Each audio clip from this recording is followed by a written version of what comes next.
ఎవరు మీరు? నన్ను విక్రమ్ అంటారు. అయితే ఏమంటారు? నా ఉద్దేశం నువ్విక్కడికి ఎలా వచ్చావో అలా వెళ్ళకూడదని. ఏమిటి మీరనేది? మరేమీ లేదు. నువ్వు ఒంటరిగా వచ్చావు, ఒంటరిగా వెళ్ళకూడదు.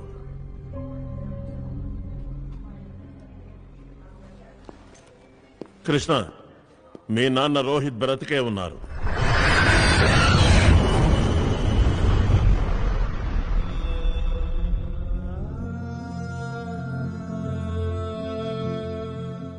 ఏమన్నారు మీరు?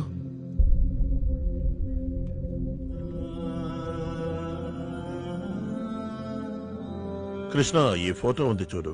ఇది మీ నాన్నగారు డాక్టర్ ఆర్య దగ్గర పనిచేస్తున్నప్పటిది. నేనప్పుడు టెక్నోట్రానిక్స్ లో సీనియర్ సెక్యూరిటీ ఆఫీసర్ని. వయసులో మీ నాన్నగారు చిన్నవారు, ఉద్యోగంలో నేను చిన్నవాణ్ణి. అయినా మాది గొప్ప స్నేహం. ఎందుకంటే మేం భారతీయులవనే కాదు, ఆయన చిరునవ్వులో స్వచ్ఛమైన నిజాయితీ ఉండేది, కళ్లలో మంచితనం ఉండేది, ఎప్పుడూ సంతోషంగా ఉండేవారు. అలాంటిది ఆయన సంతోషానికి ఎవరి దిష్టో తగిలింది. ఇన్నేళ్లు గడిచాయి, కానీ ఆయన విషయంలో కాలం అక్కడే ఆగిపోయింది. ఆ రోజు ఉదయం వరకు ఆయన పనిలో నిమగ్నమై ఉన్నారు. ఎందుకంటే ప్రాజెక్ట్ కంప్లీట్ చేసి ఇండియా వెళ్ళాలి. Good morning chief. రండి విక్రమ్ గారు, రండి రండి. How are you this morning? నేను చాలా బాగున్నాను చీఫ్. కానీ మీరు ఇదే విధంగా రాత్రి పగలు వర్క్ చేస్తూ ఉంటే నిద్ర అనేది పట్టని రోగం వస్తుంది. ఇక ఇవాళతో ఇవన్నీ చేసే అవసరమే రాదు. ఇవాళ జరిగే ఈ కంప్యూటర్ ఇనాగ్రేషన్ తర్వాత దీన్ని డాక్టర్ ఆర్య గారికి హ్యాండ్ ఓవర్ చేసి నేను నా ఫ్యామిలీ దగ్గరికి వెళ్ళిపోతాను విక్రమ్ గారు. చీఫ్, మీరు తప్పుగా అనుకోకండి. మనం భవిష్యత్తును చూడగలమంటే నాకు నమ్మకం కలగడం లేదు. దేనైనా చూస్తే గానీ నమ్మరనుకుంటా. మీరు చూశారంటే అప్పుడు నమ్ముతారు. ఏంటి, నిజంగానే మీరు నాకు మారేమనుకున్నారు? రండి, వర్తమానంలోనే ఉంటూ భవిష్యత్తుని చూసి కాలాన్ని కొలిచిన సంతోషాన్ని రుచి చూడండి. ఒకసారి ఇది పట్టుకోండి.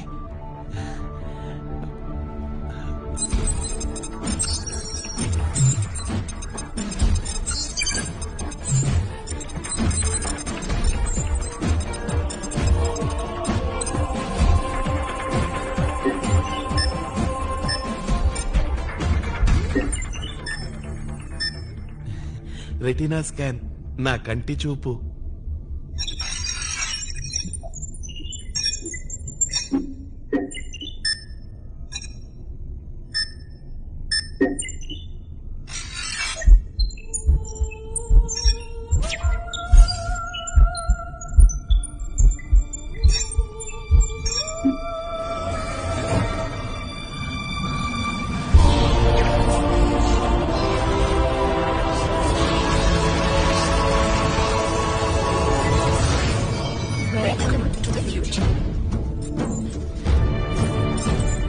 ఇవేనండి ఈ కంప్యూటర్ కి పాస్వర్డ్లు.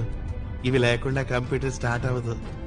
అయితే మీరు మన ఇండియా వెళితే ఇక్కడెలా సార్? మరి అంతకు ముందే నేను కంప్యూటర్ పాస్వర్డ్ మార్చేస్తాను. ఆ తర్వాత డాక్టర్ ఆర్య గారు మాత్రమే స్టార్ట్ చేయగలుగుతారు.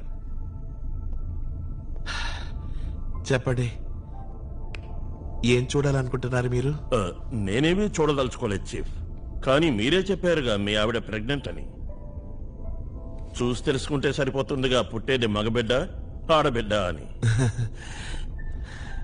అయితే సరే, అదే చూద్దాం.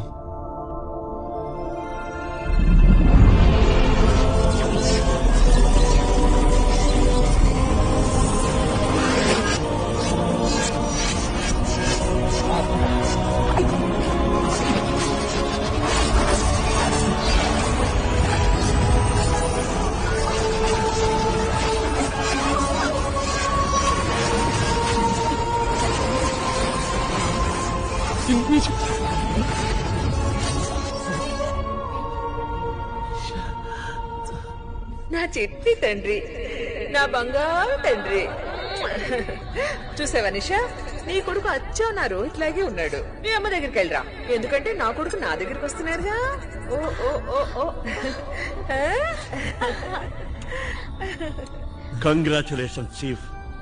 రేపు మీకు కొడుకు పట్టబోతున్నారు. అందుకు ఈ రోజు స్వీట్ ఇవ్వదలుచుకున్నాను. కాదు కాదు, ఇప్పుడే.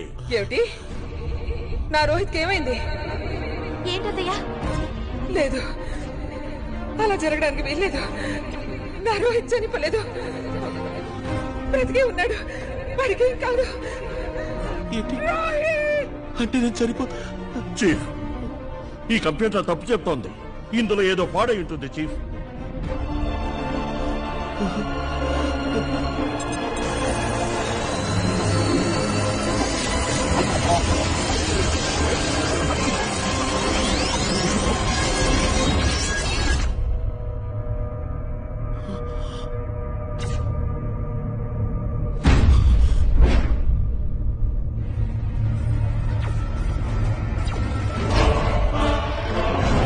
డాక్టర్ ఆర్య, అక్కడ 6:40 అయింది, ఇక్కడ 6:30. అంటే 10 నిమిషాల్లోనే ఈ రూమ్ లోనే.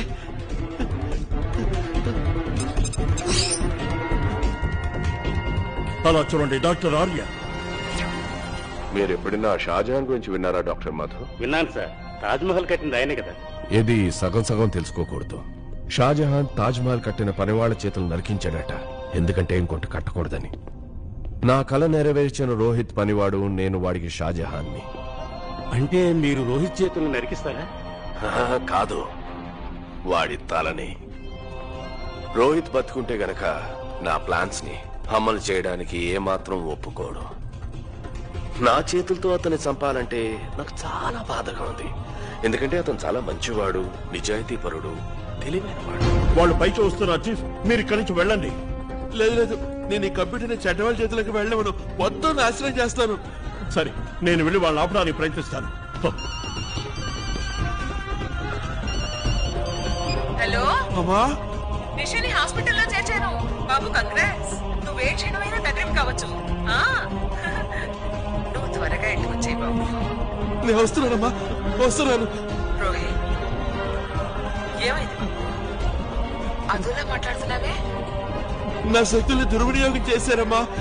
ఈ లోకం చాలా చెడ్డదమ్మా. నువ్వే దిగులు పడకమ్మా, నేను వస్తున్నాను, నేను త్వరగా వచ్చేస్తాను.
రోహిత్,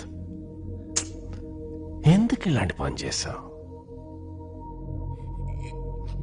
మీ కళని నేను కలగానే మిగిల్చేశాను, మొత్తం అంతా ధ్వంసం చేశాను. ఎందుకంటే మీ దురుద్దేశం అంతా తెలిసిపోయింది. నా గురించి ఇన్ని విషయాలు తెలుసుకున్న నీకు నా జీవితంలో ఓటమనేదే లేదన్న విషయం తెలిసి ఉండాలే. నేను ఈ కంప్యూటర్ని మళ్ళీ తయారు చేయిస్తాను, నీ రీసెర్చ్ నే ఉపయోగించుకుంటాను. ఇక మీదట నీ అవసరం నాకు లేదు. Thank you so much for everything Rohit.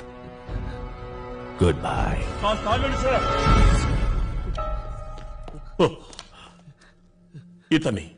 ఇతన్ని చంపకండి.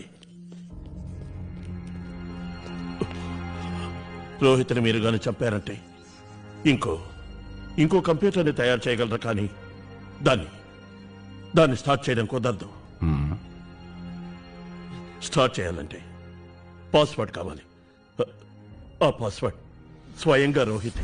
వాట్? ఎస్ సార్, ప్రత్యక్షంగా నేను చూశాను. ఇతని కళ్ళల్లోని రెటీనా, దాంతోపాటు హార్ట్ బీట్ కంప్యూటర్లో ఫీడ్ అయితే గాని కంప్యూటర్ స్టార్ట్ కావడం జరగదు.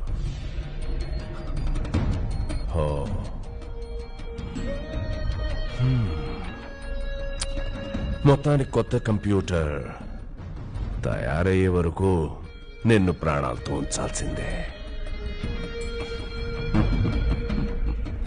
కానీ మరణం మాత్రం తప్పదు నీకు. లోకం దృష్టిలో. బ్రేకింగ్ న్యూస్, ఒక విషాద సమాచారం. టెక్నోట్రానిక్స్ ల్యాబొరేటరీలో హఠాత్తుగా జరిగిన అగ్ని ప్రమాదంలో ప్రసిద్ధ భారతీయ సైంటిస్ట్ శ్రీ రోహిత్ మృతి చెందారని తెలియపరుస్తున్నాను. దయచేసి మనం 2 నిమిషాలు మౌనంగా ఉండి శ్రీ రోహిత్ గారి ఆత్మకు శాంతి కలగాలని ప్రార్థిద్దాం.